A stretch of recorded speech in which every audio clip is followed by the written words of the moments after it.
Hemmeňize salam dostlar, kanalyma hoş geldiňiz. Şugunky videoda men size nemis alfabeti we nemis tilindäki harflar barada görüňermekçi. Depter bilen ruçkaňyzy ýanyňyza alan bolsaňyz, videomuza başladyk. Ähli lepilerdäki ýaly nemis tili hem a harpdan başlaýar. A harpyna meselem apfel sözi. Apfel. Türkmen tilindäki terjimesi alma diýmek. İkinci harfımız B harfi. B harfi biraz basımlara aýdylýar ve meselem berk sözüne. Berk. Türkmen diline tercümesi dağ diýmek. İndik harfımız S harfi. S.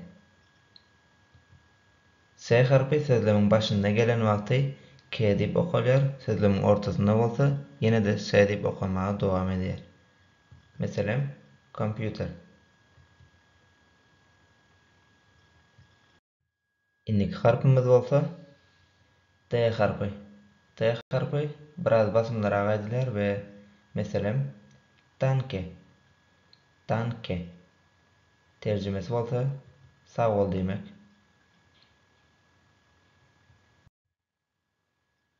Indiki harfymyz bolsa E harfi. E harfi garşdyrmaň dostlar.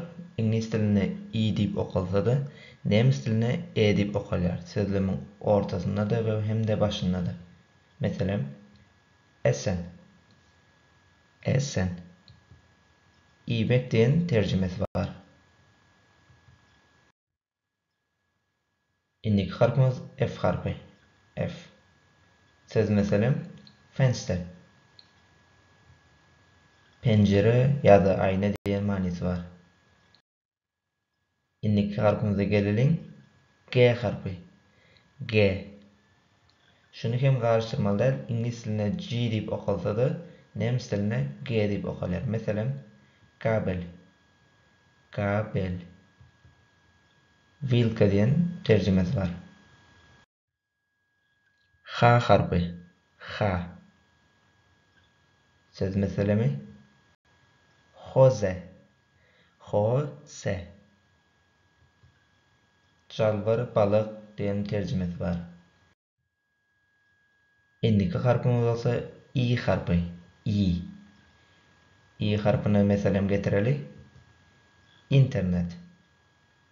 İnternet.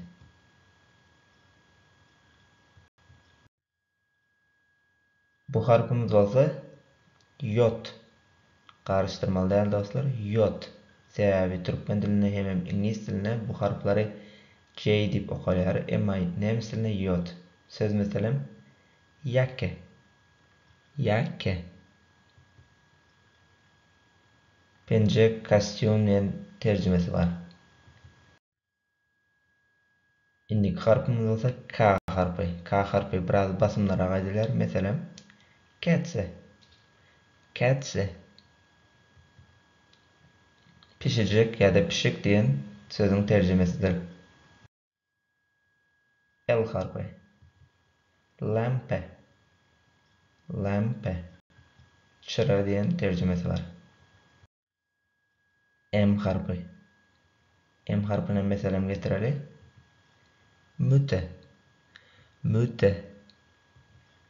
Bu sözüň terjimesi türkmen diline ece diýen terjimesi bar.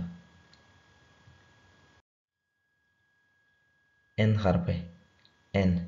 N harfi biraz basımlara aýdylýar ve söz meselemi nine. Nine sözü.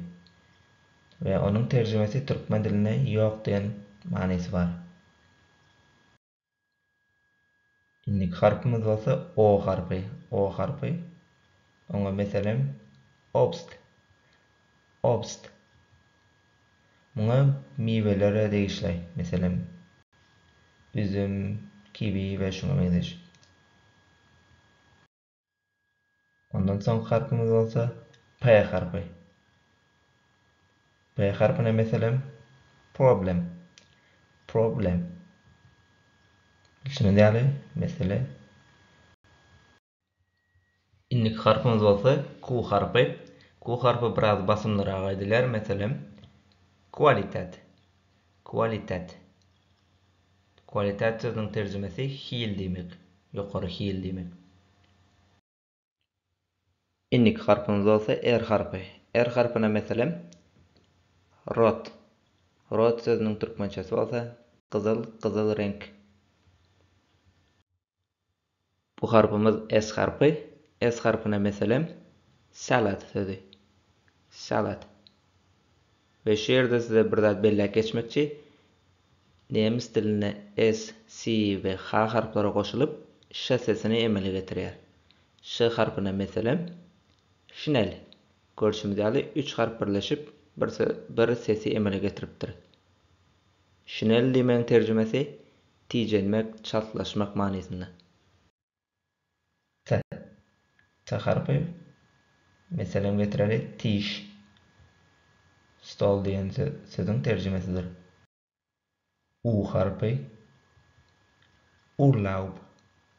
Urlaub. Urlaub gezelenç ýa-da dynjalmak manysynda. İnnik harfimiz bolsa fau. Fau. Şunu hem garyşdyrmaly däl dostlar.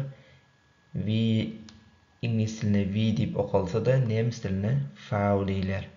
Söz meselemi fate. Fate. Fate demek däde, kaka diýen sözüň terjimesidir.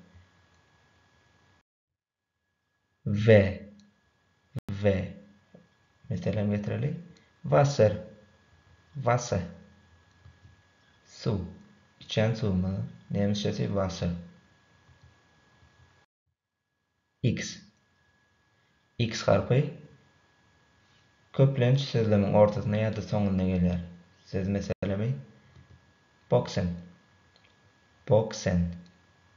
Bulan bilişimiz ýaly sportyň bir görnüşi. Indik harfimiz bolsa Y. Y. Y diýip hem aýdylýar. Meselem getireli yoga. Yoga. Iň soňky harfimiz bolsa Z harfi. Z harfi biraz basymlyrak aýdylýar. Söz meselemi zima. Zima. Zimmer demek türkmen diline otog demek. Şeýlelik bilen dostlar nemis alfabetindäki 26 sany harfy tamamladyk. Indi bolsa gapdaldan goşulýan harflara ser edelim. Indi bolsa umlautlara gelelim. Umlaut diýip näme aýdylýar? Umlaut diýip nemis diline üstünde noktaly bolan harflara umlaut diýler. Meselem ä harfyna a umlaut diýler. Ö harfyna bolsa o umlaut diýler. Ü harfyna bolsa u umlaut diýler. Umlautlaryň gerek yeri meselem adyňyzy ýa-da bir sözi harflap aýtjak bolanyňyzda ä diýeniz ýokda a umlaut ýa-da ö deregine o umlaut ulanmaly. Bu has möhümdir. Bu harfimiz bolsa SZ harfi. SZ. B harfyna beňzeşdir, emma garyşdyrmaň dostlar. Bu iki sany S harfyny bildirmek üçin ulanýan simbol ýa-da harfdyr. Ve bu harf bilen başlaýan söz ýok ve şonuň üçin ol köplenç sözlemiň ortasyna ýa-da sözüň soňuna gelýär. Meselem getireli fußball. Fußball sözi. Futbol diýen terjimesi bar. Ve sözüň soňuna gelişi groß. Groß. Ve munyň hem uly diýen terjimesi bar.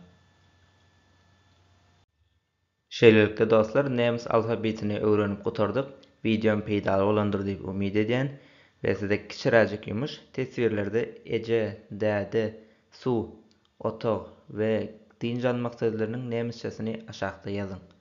Ve kanalyma agza bolmagy hem unutmaň. Indiki videolarda görüşýänçek hoş, sag bolun.